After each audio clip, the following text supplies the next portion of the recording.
Hello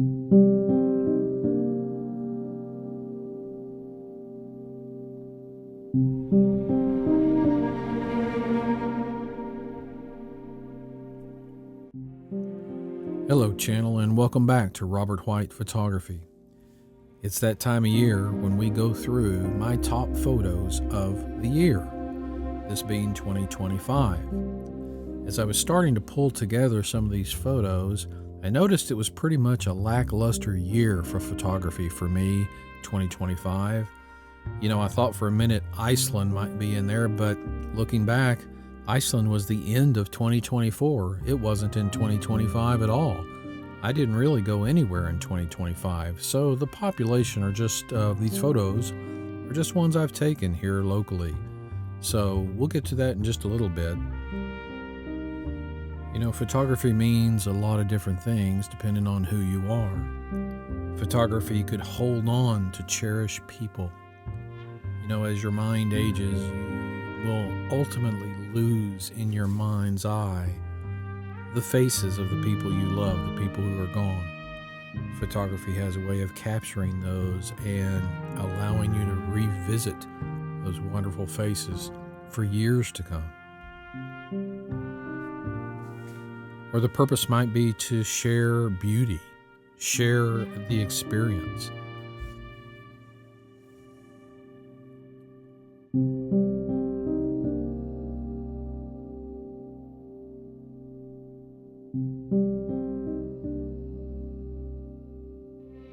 It might be to help people see things differently, things they might normally just walk right past. To help them stop and look a little closer.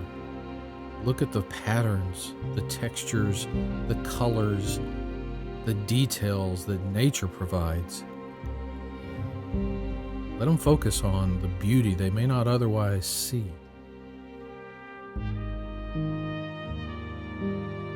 Or it may simply be to freeze an epic moment in time. Lord knows I've had several of those. You're in a place you just can't believe.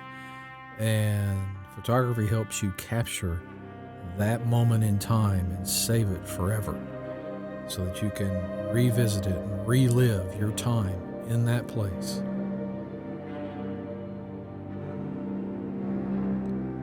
Or it may be that you're just an artist and you like to create art with your photography. I do a little bit of that too.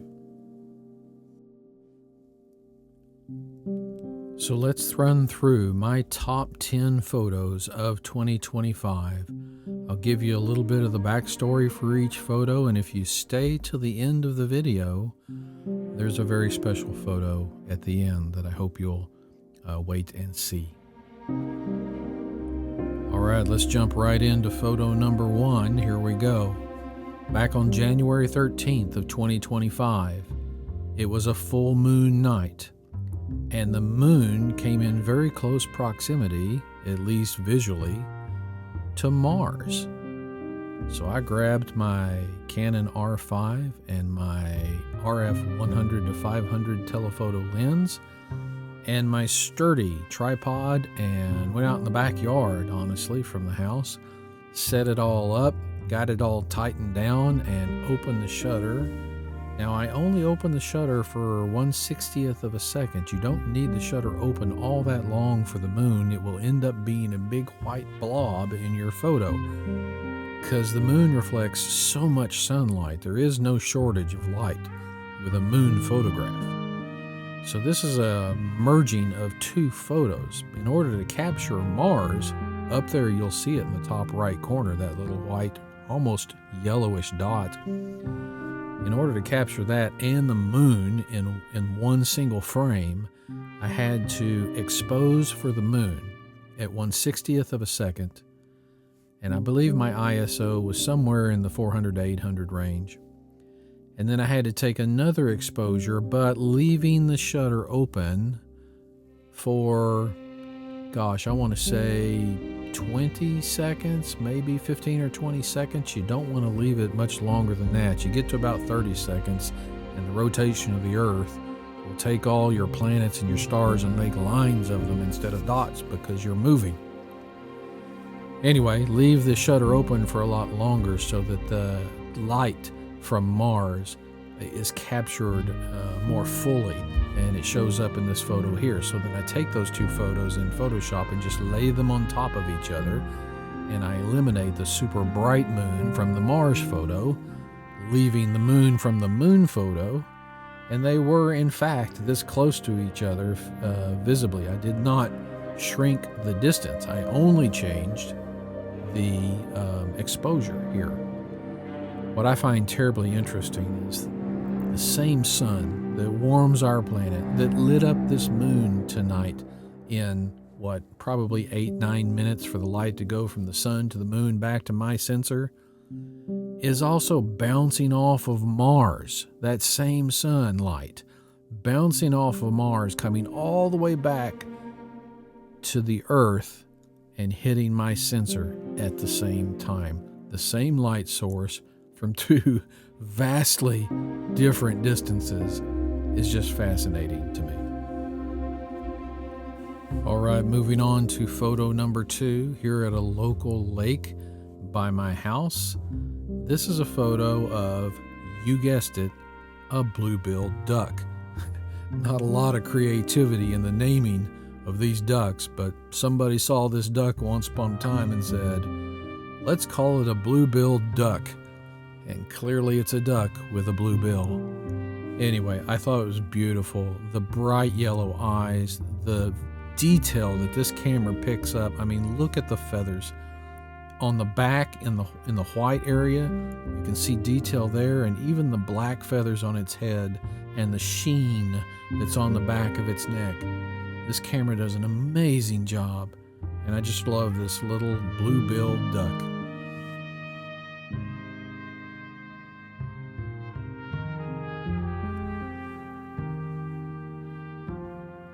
All right, moving on to photo number 3 and continuing with our duck theme, we have a drake here, a male duck. Interestingly enough, in the duck world, as opposed to the human world, it is the males that are colorful and beautiful as they try to attract a mate through how beautiful they are in a role reversal from the human race. But this duck was just beautiful. The sheen on the green section of its head and the brownish tones in its feathers. I just really love this duck. It's a beautiful, beautiful picture.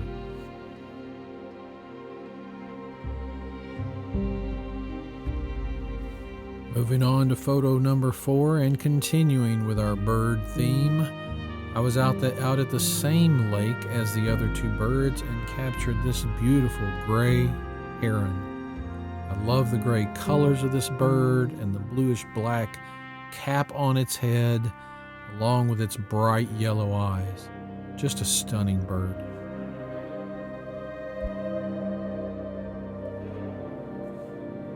Okay, photo number 5 is not of wildlife. Well, maybe there's an argument for that, but it's one of my favorite photos of the year. It is of my son in his high school graduation cap and gown at a local park. My son has Asperger's. Many of you already know that.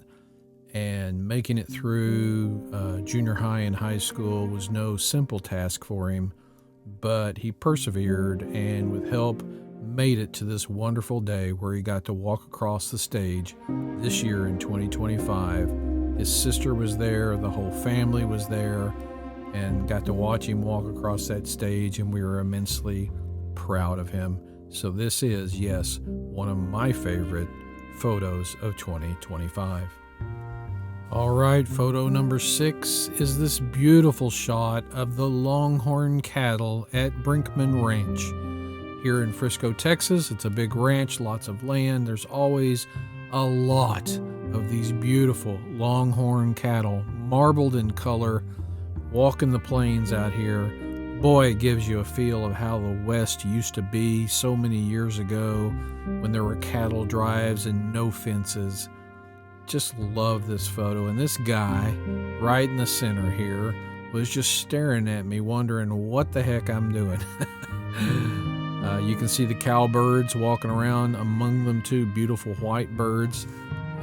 Don't know what the attraction is to cows, but they hang out with the cows. So maybe they eat the insects off the cows. I don't know. These are beautiful animals, and I enjoy immensely going out and photographing them in different kinds of weather. Today obviously was a sunny day, and yeah, these guys were just amazing animals. Have a look.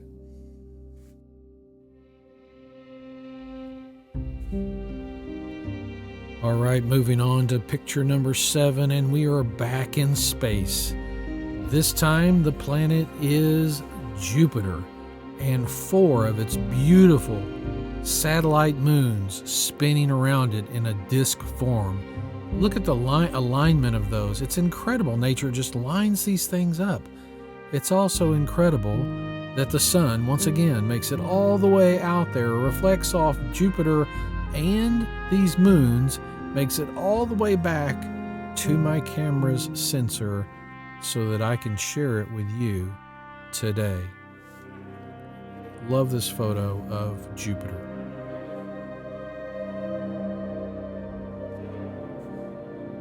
All right, photo number 8. We're back on the lake, and yes, more birds. This time, this beautiful white crane. Just a stunning bird, and notice it's backlit by the sun. Look at what the sun is doing to its feathers. Look at the details in the feathers. And it looks like it's out there dancing on the water. I just love what this bird was doing, and that I got to capture whatever it is he was doing. One of my favorite shots of the year, this beautiful white crane.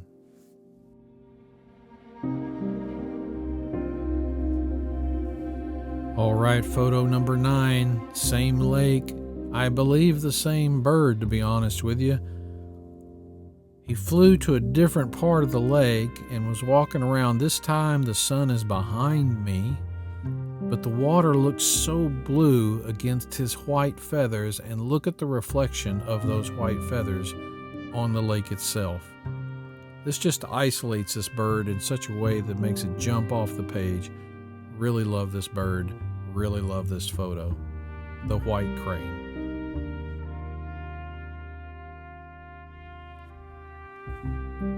All right, rounding out my top 10, one of my favorites of this year that I stumbled across by accident. I was out on a nature walk very recently, early in December, just getting some steps in, and I had my camera with me. I happened to look down. Something caught my eye. I think it was that red mushroom there, caught my eye. And look what some creative person did to this hollowed out tree stump or tree root here. This thing is probably 6 inches tall, top to bottom. It's very small. It just looks so cute and was so unexpected along this walk. So I'm setting up my camera to take this photo, and a guy walks by with his dog, and I just wanted to share this with somebody. I'm glad he walked by. I said, look at what some creative person did here. Isn't this amazing? We talked for a while, and then just about the time he was ready to continue walking his dog and leave, he turned back to me and said, you know, a few months ago, my little nephew was in town. He's, I don't know, said 3 years old or 4 years old. He said, and I knew I was going to be walking him with my dog on this path. So I came out and I built this scene that you just photographed. So I actually got to meet the creator of this amazing piece of artwork here. So creative. I mean, wow. And I really love this. So I had to get a picture of it. It rounds out my top 10 favorite photos of 2025. A lot of birds, a little bit of space, and this beautiful thing. There just wasn't a lot going on in 2025.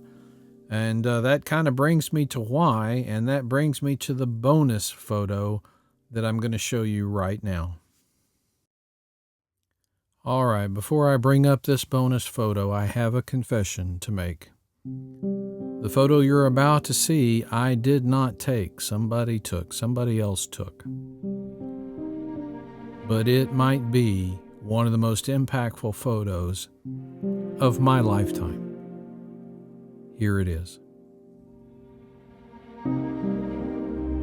It captures the worst moment in the worst day of the worst year in my entire life. Here laying to rest, my sweet daughter of 34 years, 34 short trips around the sun for this sweet girl, passed away in September 5th, in her sleep, from a heart attack, I'm told. I'm thankful it might have been peaceful and didn't hurt. Anyway, this was a very, very tough day, and somebody captured this very, very tough moment. And it's a photo I will treasure forever. And I don't know what else to say. I just keep breathing, just trying to live up to her legacy. What would she want me to continue to do? And that's share photos with you guys. That's what she'd want me to do. She was such a bright light. I'll tell you what surprised me about this funeral was not only the number of people that showed up, but the impact that my daughter had on every single person there. The stories were unimaginable. Boy, it made this dad feel so proud that she made such a positive impact on so many people. It's a day clearly I will never forget. I don't even think I need a photo because I'll never forget it. But here it is, and it rounds out what really is a year worth forgetting, to be honest with you. Not a lot of photography, and just a very difficult year. Anyway, I want to thank you guys for sticking with me through these photos. Some of my favorites for this year. I know there wasn't a lot, and there was no, epic landscapes like the Faroe Islands or Iceland. But I captured what I could when I could this year, and those are the best that you saw. So maybe looking forward to 2026 when I can capture some new things in new places and continue to bring them to you. Thank you for following this channel. Thank you for tuning in today. And God bless you for your prayers of support. We'll talk again soon. Happy shooting, and God bless.